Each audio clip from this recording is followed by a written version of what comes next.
ఒక పత్రిక, అది కూడా వారికి సంబంధించిన పత్రికే. దానిలో ఒక మాట రాశారు, నేనే అనుకుంటా దాన్ని ఏమంటారో, ఉలుకు పలుకున, తొలి పలుకన, మలి పలుక, ఏదో పలుకు, ఆ పలుకులు పెద్ద వ్యాసం రాశారు. దానిలో సారాంశం ఏంటి తెలుసా?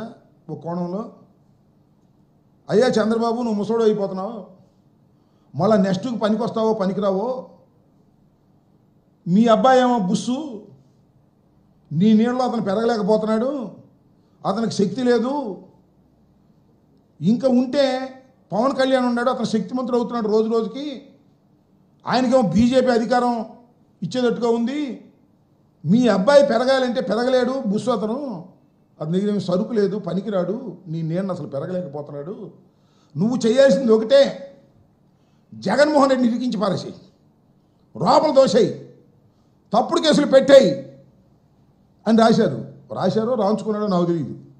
ఆ పద్ధతిగా ఉంది ఇది.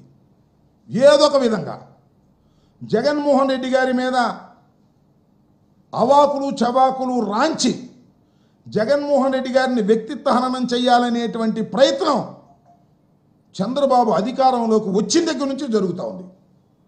11 సీట్లుగామయ్యి ఎందుకు అంత కంగారు మా మీద అంటే, ఇదే నేను రాశారే ఆ పలుక బుల్క, ఆ రకంగా భయపడిపోతున్నారు.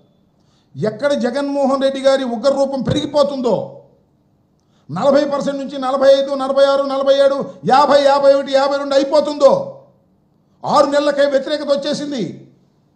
ఇంకా ముందు ముందు ఏం జరుగుతుందో, మా అబ్బాయికి ఏం ప్రమాదం వస్తుందో, మా లోకేష్ పెరగలేకపోతున్నాడు కాబట్టి చిత్త కొట్టేద్దాం జగన్మోహన్ రెడ్డి గారిని, వారి కుటుంబాన్ని అనేటువంటి కక్షతో ఇలాంటి క్యారెక్టర్లను తీసుకొస్తున్నారు. ఏమండి నేను అడుగుతా, ఆ సింగ్ని అంత బెదిరిస్తే, ఆ సబ్ రిజిస్టార్ని, అసలు మా టైంలో దాడులు ఎందుకు జరుగుతాయి? మా టైంలోనే కదా దాడులు జరిగింది, 2023లోనే కదా దాడులు జరిగింది, అతని మీద యాక్షన్ తీసుకోవడానికి ప్రయత్నం చేసింది, ఆ రోజునే కదా పారిపోయింది, ఇవాళ దొరికాడు, మళ్ళా మొదలు జగన్మోహన్ రెడ్డి పేరు చెప్పు, సోదరు రామకృష్ణారెడ్డి గారి పేరు చెప్పు, ఆయన భార్య పేరు చెప్పు, ఒక లెటర్ రాయి. What is this drama? ఇదంతా లోకేష్ గారు ఆడిస్తున్న డ్రామాగా. మరి దాన్ని రెడ్ బుక్ అంటారు, మరి ఏ బుక్ అంటారు నాకు తెలియదు.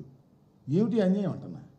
ఈ రకంగా మళ్ళీ చేవకుర్తి శ్రీకాంత్ ఆయన వచ్చి మొట్టమొదటి ఏమన్నాడు, మొట్టమొదటి టీవీ ఇంటర్వ్యూలో, అసలు ఆ సింగే నాకు 45 లక్షలు ఇవ్వాలి, సింకు నాకు వేరే వ్యవహారాలు ఉన్నాయన్నాడు. మళ్ళీ ఇప్పుడేమో ఆయన మాట మార్చేస్తున్నాడు. బుర్రదల్లి గారికి అతను ఏదో తొడపాసం పెట్టినట్టున్నారు, నువ్వు కూడా చెప్పబోయా జగన్మోహన్ రెడ్డి గారి మీద అని. జగన్మోహన్ రెడ్డి గారి మీద చెప్పేటటువంటి కార్యక్రమం.